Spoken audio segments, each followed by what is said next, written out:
Good evening. My name is Joe Bandel, and I am the last Rosicrucian.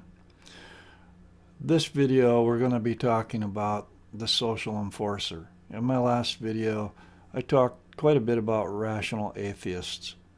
And in the last video, we saw how the rational atheist ultimately self-destructed as the mind began to identify more closely with spirit or non-physical reality than with physical reality.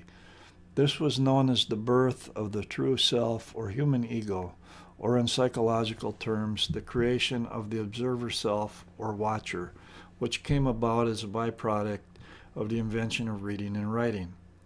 When you began to see yourself in your head as you visualize things, when you read, you have to visualize things in your head. That was the beginning of being able to conceptualize a sense of self, because you had to think of yourself, you had to think of the world, you had to create an inner world. This was known as the birth of the true self or human ego. Okay? Over the last 2,000 years, a similar thing has happened to those spiritually oriented souls, which I call social enforcers. They begin to think that this self, this I, this ego, existed as a soul. It existed after the death of the physical body. In the beginning, social enforcers were simply trying to prove the existence of non-physical awareness, the immortal soul. They denied the world, denied the pleasures of the body, and gave their lives in martyrdom for their belief of continued existence after the death of the physical body. Again, this process happened in stages, with the mind forging ahead and the heart lagging behind. Long before the Reformation, people argued about how many angels could fit on the end of a pin and other imponderables. This was the beginning of people living in their heads. We talked about this earlier with the rational atheists starting to live in their heads. But things really began to get serious during the Reformation of the Church and the rise of Protestantism. Faith and doctrine took precedence over the wisdom of the heart, and the heart became empty and incapable of emotion or earthly love. It became possible to kill and persecute other humans in the name of God or religion to save their souls from eternal damnation. What kind of love is that? It is a spiritual love that exists only in the spirit and only in the head. The heart is completely empty. In today's modern society, this hardening of the heart has reached such an extreme that video games and television shows have become more real to us than warm-hearted and kind human social exchanges. We are forced to admit that spirit has led us astray because it has made our lives and our souls empty. Freedom of the spirit and the soul has become escape from life, and the only thing that remains is a seductive retreat into fantasy. But spirit is not capable of destroying the physical world, even though it would like to. It knows and recognizes nothing except the spiritual, the non-physical, and has a perpetual longing to spiritualize the world, to convert the world into spirit. So the social enforcer continues on with their spiritual plans for the redemption and the salvation of the world. Now, what I'm talking about is the danger of being too spiritual, being so spiritual that your heart is empty. You're in your head. You're idealizing. The heart is what makes us human. Most of the atrocities that have happened in the world through history, throughout history, have happened because of spiritual, religious extremism. Extremism is in the head. Can we get that in everybody's head? If you look at today's world, the terrorist activities are carried out because of spiritual head tripping. It's in the head, it's not in the heart. You cannot blow people up. You cannot massacre people if you're living in your heart. You can only do that when you have this, especially for spiritual or religious purposes, and think that you're doing God's will. That doesn't work that way.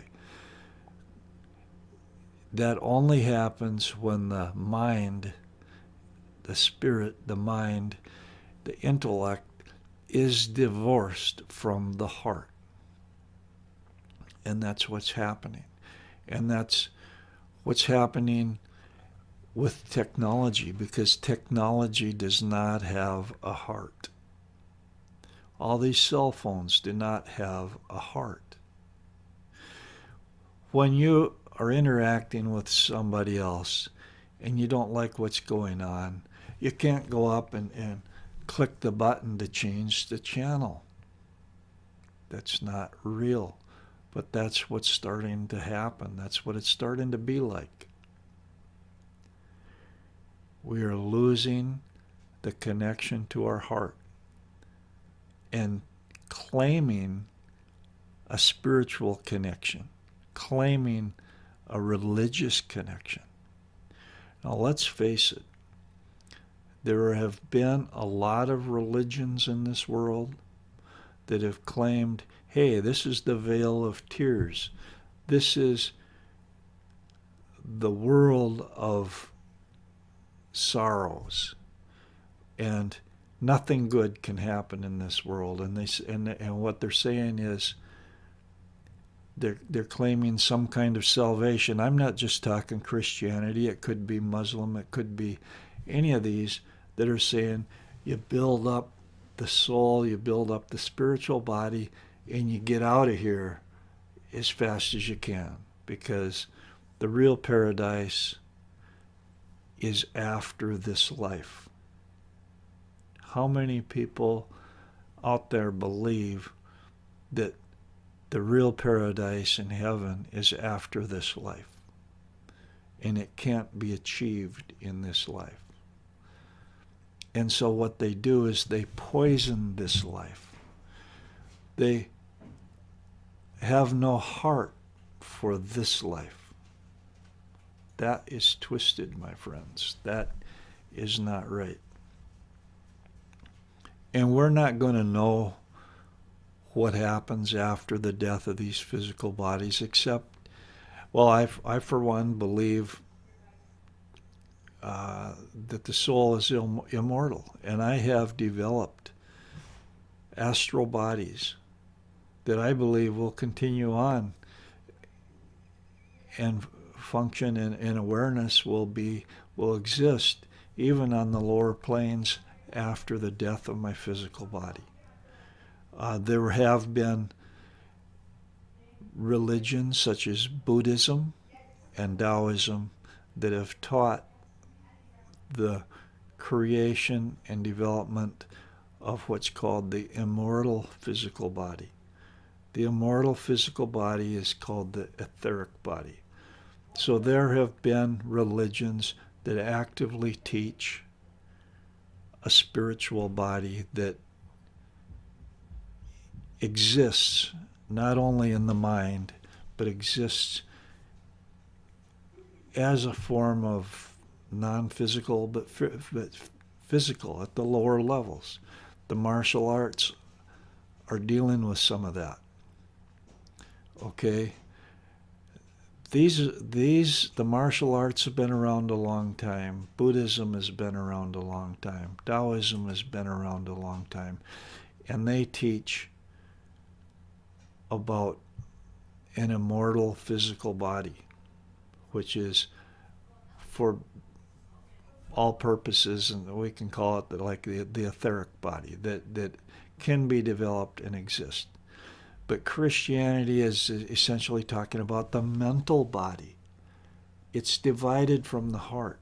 The etheric body includes the heart.